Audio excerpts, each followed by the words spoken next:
Good morning everyone. Hope you all are well and safe. So as you remember that we were reading the second part of two stories of flying, that is the black aeroplane, and today we will continue the line-wise explanation and complete the chapter. After that we will discuss the question on our GMET class. Okay. Paris was about 150 kilometers behind me when I saw the clouds, storm clouds. They were huge. They looked like black mountains standing in front of me across the sky. I knew I could not fly up and over them, and I did not have enough fuel to fly around them to the north or south. I ought to go back to Paris, I thought, but I wanted to get home. I wanted that breakfast. I will take the risk, I thought, and flew that old Dakota straight into the storm. Here it is said that now the plane had crossed Paris. When he started seeing clouds in the sky, the presence of clouds made it unsafe to travel by air because there were chances of a storm. They were so huge and dark that the pilot compared them with black mountains. He knew he couldn't pass them as it was impossible to go above them or escape them with the amount of fuel that was left in the last tank. The right decision would have been to fly back to Paris safely. But pilot's decision making was clouded by his wish to meet his family. He was so desperate and wanted to be with his family and have that English breakfast he had been dreaming of all day, that he took the risk of not going back.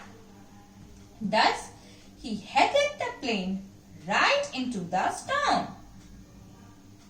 Inside the clouds, everything was suddenly black. It was impossible to see anything outside the aeroplane. The old aeroplane jumped and twisted in the air. I looked at the compass. I couldn't believe my eyes.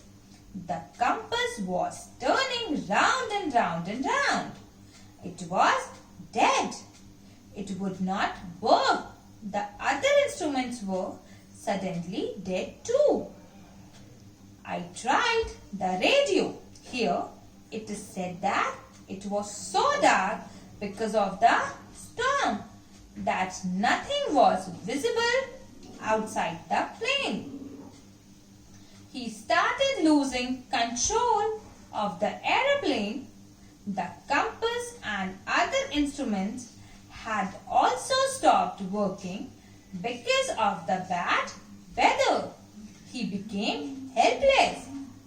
Paris control, can you hear me? There was no answer. The radio was dead too. I had no radio, no compass, and I couldn't see where I was. I was lost in the storm.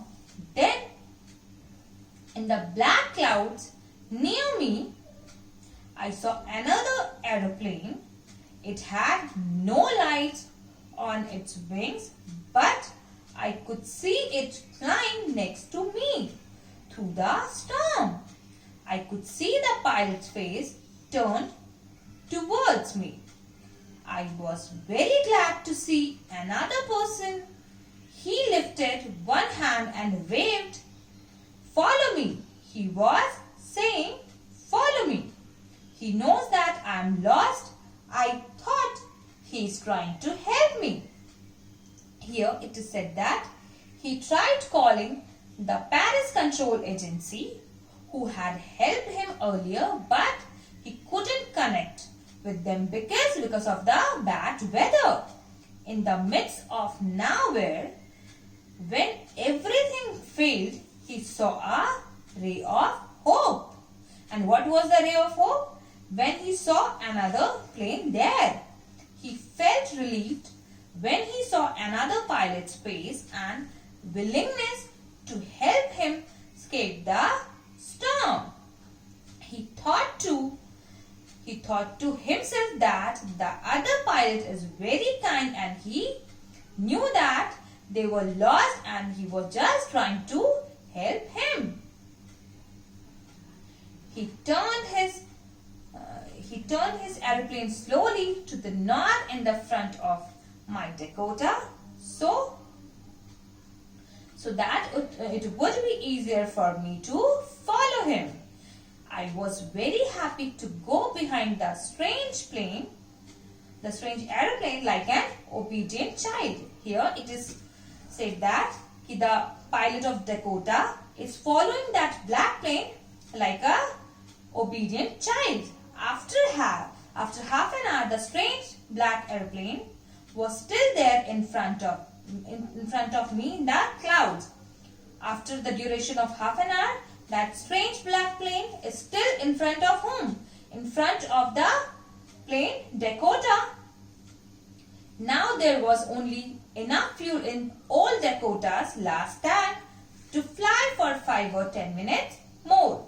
Here it is said that only few amount of fuel is left in the old Dakota, and on that amount of fuel only for 5 or 10 minutes the airplane could move or fly.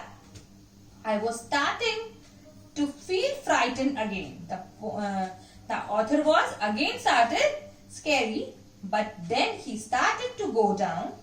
But then what he did? He started to go down, and I followed through the storm, and he was following all this through the storm. Suddenly, I came out of the clouds and saw 2 long straight lines of lights in front of me. After this, he came out of the clouds and saw 2 lights in front of him. It was a runway, an airport. I was safe.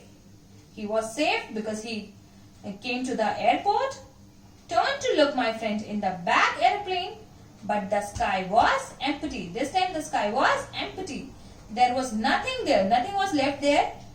The black airplane was gone and I could not see anywhere. So he was unable to see anything because the black airplane has gone. I landed and was not sorry to talk away from the old Dakota. Near the control tower, I went and asked a woman in the control center where was I and who was the other pilot. Who other pilot was? I wanted to say thank you. She looked at me very strangely and then laughed. Another aeroplane?